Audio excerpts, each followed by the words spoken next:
Hi friends, நம்ம விஜய் மல்லி ஸ்டோரியில் என்ன வலை வீசினாலும் வலைக்குள்ளேயே சிக்காத ஒரு மீன் அப்படின்னு சொல்லிட்டு இந்த ரேணுகாவாக நடிக்கிற இந்த சுடர் வந்து தெரிஞ்சிட்ருக்காங்க. நீ மீனாக இருக்கலாம், ஆனால் நான் முதல்ல நீ எதிர்பார்க்காத டயத்தில் தான் நான் உன்னை பிடிப்பேன் அப்படிங்கிற மாதிரி தான் மல்லியோட லைஃப்பும் இருக்கும், மல்லியோட பிடிப்பும் இருக்கும் அப்படின்னே சொல்லலாம். ஏன்னா பார்த்திங்கன்னா இப்போ வரைக்குமே இந்த சுடர் எவ்வளவோ வில்லத்தனம் பண்ணுறாங்க.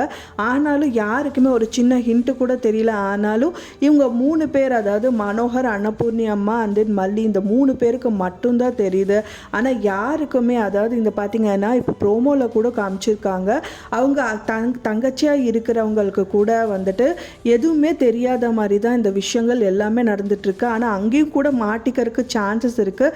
இருந்தாலும் தப்பிச்சிடுவாங்க. ஏன்னா பார்த்திங்க அப்படின்னா இந்த நிஷா பார்த்திங்க அப்படின்னா ஹெட்செட் போட்டுட்டு கையில் ஃபோனை பார்த்துட்டே இந்த சுடரோட ரூமுக்கு உள்ளே என்ட்ரி கொடுக்குறாங்க. அந்த டைம் பார்த்து தான் இவங்க ரகு கிட்ட ஃபோனில் பேசிகிட்டு இருக்காங்க. பேசிட்டு எதர்ச்சியாக திரும்பி பார்க்கும்போது தான் அவங்க நின்றுட்டு இருக்கிறதும் பார்க்குறாங்க அப்படின்னே சொல்லலாம். எப்படி இருந்தாலும் அவங்க பேசுறது அவங்க காதில் கேட்டிருக்க மாட்டாங்க. ஏன்னா அவங்க ஹெட்செட் தான் போட்டிருந்தாங்க, ப்ளூடூத் தான் போட்டிருந்தாங்க. அதனாலேயே கண்டிப்பாக இவங்க என்ன பேசினாங்க அப்படிங்கிறது தெரியாது. இன்னொன்று அட்லீஸ்ட் மூஞ்சியை தூக்கி பார்த்துருந்தாங்கன்னா கூட அவங்க ஏதோ யாரோ கூட பேசுறாங்கன்னாவது தெரிஞ்சிருக்கும். அதுவும் பண்ணல, அவங்க ஃபோனை தான் பார்த்துட்டே உள்ள வராங்க. அப்படிங்கறனால இவங்க தப்பிச்சிருவாங்க அப்படின்னு தான் நினைக்கிறேன்.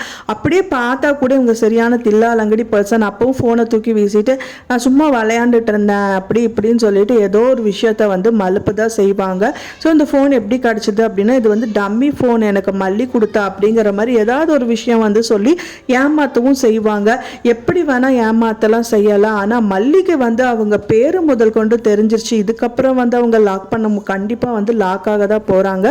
எத்தனை நாள் ஃப்ரீயாக சுற்றிட்டு இருந்த ஃப்ரீ பேர்டை எங்கே வேணாலும் போகலாம், எங்கே வேணாலும் வரலாங்கிற மாதிரி இந்த சுடர் இருந்துட்டு இருந்தாங்க. நினச்சா அவங்க அப்பா வீட்டுக்கு போகிறது, நினச்சா இங்கே அன்னபூர்ணி அம்மா வீட்டுக்கு வர்றது, எல்லார் தலையிலையும் மிளகா அரைக்கிறதுங்கிற மாதிரி நிறைய விஷயம் இந்த சுடர் பண்ணிகிட்டே இருந்தாங்க.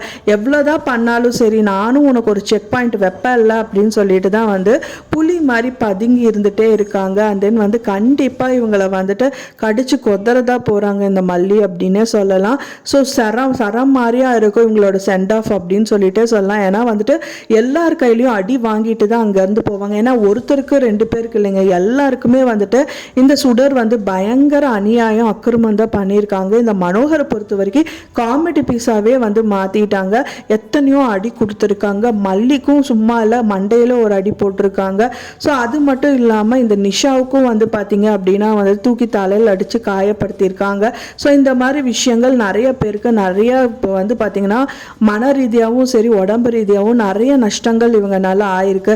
ஸோ அதுக்கெல்லாம் கண்டிப்பாக ரிவீட்டெல்லாம் கொடுத்து தான் அனுப்புவாங்க அப்படின்னு நினைக்கிறவங்க மறக்காமல் நம்ம சேனலுக்கு லைக் பண்ணி சப்போர்ட் பண்ணிடுங்க.